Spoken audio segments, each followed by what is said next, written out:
हाँ। सद्गुरु शरणं गच्छामि, कृष्णं शरणं गच्छामि, केवलं शरणं गच्छामि। हरि ओम तत्सत्, हरि ओम तत्सत्, हरि ओम तत्सत्। गुरुर्ब्रह्मा गुरुर्विष्णु गुरुर्देव महेश्वर, गुरुर् साक्षात् परब्रह्म, तस्मै श्री गुरुवे नमः, तस्मै श्री गुरुवे नमः, तस्मै श्री गुरुवे नमः। ध्यानं मूलं गुरुर्मूर्ति, पूजा मूलं गुरुर्पादं, मंत्रमूलं गुरुर्वाक्य, क्षमूलं गुरुर्कृपा। त्वमेव माता च पिता त्वमेव, त्वमेव बन्धु च सखा त्वमेव, त्वमेव विद्या द्रविणं त्वमेव, त्वमेव सर्वं मम देव देवः। सभी भक्तजनों से मेरा निवेदन है, सभी भक्तजनों से मेरा निवेदन है कि सुधीर जी भाई साहब ने गीता के 3रे अध्याय में श्लोक नंबर 7 से लेकर 16 में कुछ अद्भुत चीज़ प्राप्त की है, जो अपने भाइयों यार दोस्तों को शेयर करना चाहते हैं। वो चाहते हैं कि अर्थ धर्म काम और मोक्ष किस प्रकार से यज्ञ से प्राप्त की जा सकती है, कैसे भगवान विवश हो जाते हैं भक्तों के समस्त काम को पूरा करने के लिए। ये गीता के अंदर श्री कृष्ण भगवान ने अच्छे से समझाया है। तो आप सुधीर भाई साहब अपने को समझाएंगे। अस्तु, चालू करें सर। तो शास्त्र विहित कर्तव्य कर्म कर, क्योंकि कर्म न करने की अपेक्षा कर्म करना श्रेष्ठ है, तथा कर्म न करने से तेरा शरीर निर्वाह भी नहीं सिद्ध होगा। यज्ञ के निमित्त किए जाने वाले कर्मों से अतिरिक्त दूसरे कर्मों में लगा हुआ ही यह मनुष्य समुदाय कर्मों से बंधता है। इसलिए हे अर्जुन, तू आसक्ति से रहित होकर उस यज्ञ के निमित्त ही भली भांति कर्तव्य कर्म कर। प्रजापति ब्रह्मा ने कल्प के आदि में यज्ञ सहित प्रजाओं को रचकर उनसे कहा कि तुम लोग इस यज्ञ के द्वारा वृद्धि को प्राप्त हो, और यह यज्ञ तुम लोगों को इच्छित फल भोग प्रदान करने वाला हो। तुम लोग इस यज्ञ के द्वारा देवताओं को उन्नत करो, और वे देवता तुम लोगों को उन्नत करें। इस प्रकार निस्वार्थ भाव से एक दूसरे को उन्नत करते हुए तुम लोग परम कल्याण को प्राप्त हो जाओगे। यज्ञ के द्वारा बढ़ाए हुए देवता तुम लोगों को बिना मांगे ही इच्छित भोग निश्चय ही देते रहेंगे। इस प्रकार उन देवताओं के द्वारा दिए हुए भोगों को जो पुरुष उनको बिना दिए स्वयं भोगता है, वह चोर ही है। यज्ञ से बचे हुए अन्न को खाने वाले श्रेष्ठ पुरुष सब पापों से मुक्त हो जाते हैं, और जो पापी लोग अपना शरीर पोषण करने के लिए ही अन्न पकाते हैं, वो पाप को ही खाते हैं। संपूर्ण प्राणी अन्न से उत्पन्न होते हैं। अन्न की उत्पत्ति वृष्टि से होती है, वृष्टि यज्ञ से होती है, और यज्ञ विहित कर्मों से उत्पन्न होने वाला है। कर्म समुदाय को तू वेद से उत्पन्न और वेद को अविनाशी परमात्मा से उत्पन्न हुआ जान। इससे सिद्ध होता है कि सर्वव्यापी परम अक्षर परमात्मा सदा ही यज्ञ में प्रतिष्ठित है। हे पार्थ, जो पुरुष इस लोक में इस प्रकार परंपरा से प्रचलित सृष्टि चक्र के अनुकूल नहीं बरतता, अर्थात अपने कर्तव्य का पालन नहीं करता, वह इंद्रियों के द्वारा भोगों में रमण करने वाला पापायु पुरुष व्यर्थ ही जीता है। व्यर्थ ही धरती पे जीता है। तो भाई साहब, ये सरल शब्दों के अंदर अभी आपने क्या रियलाइज़ किया? पिछले 2 महीने से आप आ रहे हैं, सुबह आप 5 बजे पहुंच जाते हैं, हवन आदि कर्म कर रहे हैं। डॉक्टर ने 14 साल पहले बैठने के लिए मना किया, आप तो 2-2 घंटे बैठते हैं। तो भाइयों को कुछ अच्छा सा शेयर करें। मैं ये कहता हूँ, ये जन्म भगवान ने यज्ञ हवन करने के लिए दिए। यज्ञ हवन में ही भगवान, सारे भगवानों का वास होता है।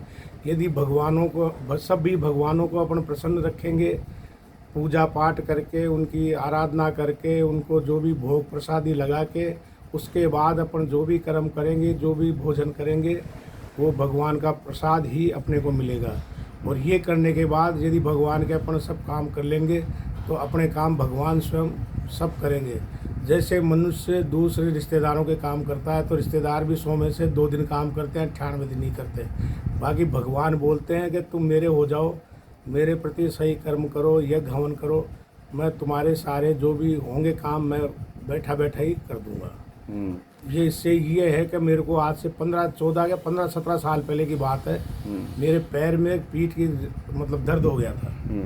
मेरे को डॉक्टर ने कहा था कि अभी ज़िंदगी में भूल के नीचे मत बैठना आलती पालती मार के, और न वजन उठाना न कुछ करना, नहीं तो तुम्हारे वापस यही प्रॉब्लम हो जाएगी। ऑपरेशन की तैयारी हो गई थी। मैं जब महाराज के पास आया तो मैं भी मतलब मेरे दोस्त नवल जी सैनी वो लाते थे, मैं उनसे कहता था मेरी तबीयत खराब हुई तो जिम्मेवार आप होंगे। और वो हिम्मत बढ़ाते हुए स्टूल की व्यवस्था करी 2-3 दिन। तो मैं महसूस किया, घर वाले भी मना करते रहे, यदि तुम ये जा रहे हो हमारे को पता नहीं है, कल ने कुछ हो गया तो हमारे को परेशान मत करना। क्योंकि मैं घर पे भी खड़ा खड़ा ही पूजा करता हूँ, कभी बैठा नहीं 14-15 साल से आलती पालती मार के। तो कोई भगवान किया समझो, गुरु महाराज जिनकी भी कृपा है, मतलब कि आज मैं आराम से बैठता हूँ, उठता हूँ, जाता हूँ, चलता हूँ। मेरे को अभी तक 2 महीने में एक दिन भी दर्द नहीं हुआ। तो मैं ये भगवान की ही कृपा समझता हूँ, या यज्ञ देवता भगवान जो भी है उनकी दया समझता हूँ कि भाई मैं बिना कहने में बहुत अजीब सा लगता था। मतलब तो भाई साहब कितने साल के आप? मैं 63 साल का हूँ। मैं सोच भी नहीं सकता था ना, मैंने मेरी ज़िंदगी में कई अवन कई यज्ञ देखे हैं, लेकिन आज तक जब मैं पहले दिन इनके पास आया था, फर्स्ट दिन ही मैं इतना प्रभावित हो गया था कि यार ये तो यज्ञ क्या, मतलब भगवान को ही जिमा रहे, भगवान को खिला रहे, भगवान की पूजा हो रही है, और साथ साथ सभी भगवानों का नाम लेके मतलब आह्वान करते हैं, भगवान को बुलाते हैं, और फिर सारा जो भी आरती पूजा पाठ प्रसादी ये चलता है। 63 साल के अंदर जो आपने हमारे साथ यज्ञ किया पिछले 2 महीने में, इसमें आनंद और ऐसा कभी यज्ञ सर्व आनंद देखे के मेरे को न कोई थकान होती न कुछ होती, जबकि मेरे बच्चे आज तक ये कहते हैं, कल तक भी ये कहते पापा हो क्या रहा आपके, आप जिंदगी में कभी 9 बजे पहले उठे नहीं, नहाए बिना कभी गए नहीं, चाहे आपका मंत्री बुलाए चाहे कोई भी बुलाए कहीं, चाहे मीटिंग हो, तो आप कभी गए ही नहीं, न कभी उठे न नहाए धोए। मतलब बिना नहाए धोए मैं मॉर्निंग वॉकिंग कर रहा हूँ पिछले 2 साल से। अब मेरे को मॉर्निंग वॉकिंग में थोड़ा बहुत करता हूँ, लेकिन मेरे को महसूस नहीं हो रहा भाई मैं करूँ क्या मॉर्निंग वॉकिंग। तो आप सुबह 5 बजे? 5 बजे नहीं, मैं 3:15 बजे उठ जाता हूँ। वाह जी वाह। घर पे उठ के नहा धो के मेरी घर की जो भी 10-15 मिनट पूजा पाठ करता हूँ, चाय पानी करके जो भी पूरे काम मेरे सुबह के करके, मतलब सारे फ्री हो के मैं 5 बजे तो महाराज के मंदिर, ये कल्याणेश्वर महादेव मंदिर में जो चल रहा है पिछले पता नहीं कितने महीने से चल रहा है, लेकिन मैं 2 महीने से जुड़ा हुआ हूँ, तो मेरे को आनंद आ रहा है। मेरे साथ वाले अब एब्सेंट करने लगे तो मेरे को थोड़ा अजीब सा लग रहा है कि यार मेरे को लगा दी यार ये क्यों एब्सेंट, पर उनकी मजबूरी है, किसी की स्कूल की मजबूरी है, किसी की बिजनेस की मजबूरी है। तो मैं तो भगवान का मेरे घर से बिल्कुल टोटल फिर हूँ, सुबह के टाइम का दिन भर ही फिर हूँ। मतलब तो मेरी जनता की सेवा के बजाय मैं तो भगवान की सेवा करूँगा, और मेरे मतलब सब काम भगवान करें। नहीं, सच्चाई ये है सुधीर भाई साहब, सुनो आप मेरी बात, कि आप परमात्मा के इस घर से जो अपना कर्म लेके आए हो, ये कर्म मूलभूत में आपके साथ जाने वाले हैं। वो ज़रूर बात है कि आप जो भी लोगों की सेवा करते हैं, उनका कोई ट्रांसफ़र रुकाते हैं, कुछ भी करते हैं, वो वैसे ही पुण्य मिलता है जैसे ऊँट के मुंह में जीरा। आपने जन्म जन्म तक बहुत अच्छा कर्म किया, तब लास्ट में जाके ये ब्राह्मण कुल मिला है और पूरा जीवन निकाल दिया। जब तक आप परमात्मा की प्राप्ति के लिए स्वयं कुछ नहीं करेंगे, तब तक कुछ नहीं होने वाला। एक कदम आप चलेंगे, एक कदम परमात्मा चलेगा। तो मैं तो खुद आपकी ऐसी पवित्र भक्ति और सरल स्वभाव और बच्चा स्वभाव देख के अभिभूत हूँ। मुझे बड़ा आनंद आता है जब आप यज्ञ में रहते हैं, आपकी जब आहुति लगती है तो देवता प्रसन्न होकर लेते हैं। इसलिए मैं नवल जी भाई साहब को भी कहता हूँ, यार बड़े सरल स्वभाव के स्वरूप के अंदर जीवात्मा को आप लेके आए हैं। तो मेरी भी आपसे यही प्रार्थना है कि ये जो पथ अपने ब्राह्मणों का पथ है, ब्राह्मणों ने अपना ब्राह्मणत्व तो खो दिया, उन्होंने अपना तप खो दिया, इसके लिए आज भारत की ऐसी अवस्था है, सनातन धर्म की ऐसी अवस्था है। इसलिए सबसे पहले क्या करना चाहिए, सारे ब्राह्मणों को अपना इष्ट प्रबल करना चाहिए, खुद को तप करना चाहिए, और जो शास्त्रों में लिखा हुआ वैसे ही पूजा अनुष्ठान करे। अगर जजमान गए 2 घंटे में काम कराना है तो उसको बोलो भाई हमें ज़रूरत नहीं है, आप किसी और पंडित से काम करा लीजिए। तो श्री कृष्ण भगवान ने 3रे अध्याय के 7वें श्लोक में पहली बात यही बोली है कि हे अर्जुन, तू शास्त्रविद कर्तव्य कर्म कर।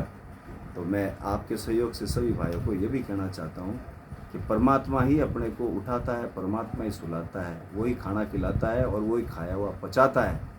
तो उसके कहे हुए मैसेज के, उसके दिए हुए संदेश पे चलें, ना कि जजमानों के कहे हुए मैसेज पे चलें। आप खुद का भी अहित करते हैं, जजमान का भी अहित करते हैं, और देवता जब प्रसन्न नहीं होते हैं तो उनका काम नहीं होता, तो दूसरी बार जजमान अनुष्ठान भी नहीं कराते। इसलिए समस्त ब्राह्मण देवताओं से मेरा निवेदन है, अपने इष्ट को प्रबल करें और जो शास्त्रों में बताई पद्धति हुई उसके हिसाब ही अनुष्ठान करें। तो बहुत बहुत आभार सदगुरु श्री परमेश्वर जी परमहंस महाराज का, दादा सदगुरुदेव श्री महावीर स्वामी जी का, परदादा गुरु श्री गंगाधर स्वामी जी का। कम से कम 32 साल से नियमित रूप से हवन चल रहे हैं और जयपुर के अंदर 1.5 साल हो गए हैं नियमित रूप से पर डे करीब 2-2.5 हज़ार आहुति लगती है। और करीब करीब 2.5 महीने से भाई साहब हमारे साथ हैं और भी बहुत से भक्त महात्मा हैं, छोटे 5 साल के बच्चे भी है, 63 साल के बुजुर्ग भी है। बड़ा आनंद आता है। आप सब लोग टाइम निकाल के ज़रूर आइए, बहुत आनंद आएगा। आपके अर्थ धर्म काम मोक्ष सब सिद्ध हो जाते हैं, नवग्रह सुधर जाते हैं, घर के पितर सब प्रसन्न हो जाते हैं। आइए एक बार वापस अपन अपनी मूल संस्कृति की ओर चलते हैं, धर्म की ओर चलते हैं। इसी के साथ मैं अस्तु करता हूँ और सदगुरु श्री परमेश्वर जी परमहंस महाराज, महावीर स्वामी जी दादा गुरु और परदादा गुरु गंगाधर स्वामी जी अनंत कोटि संत महात्मा और सत्यलोक वासियों को प्रणाम करते हुए ये संदेश को विराम करता हूँ। बोलो सद्गुरु शरणं गच्छामि, कृष्णं शरणं गच्छामि, केवलम शरणं गच्छामि। हरि ओम तत्सत, हरि ओम तत्सत, हरि ओम तत्सत। अस्तु।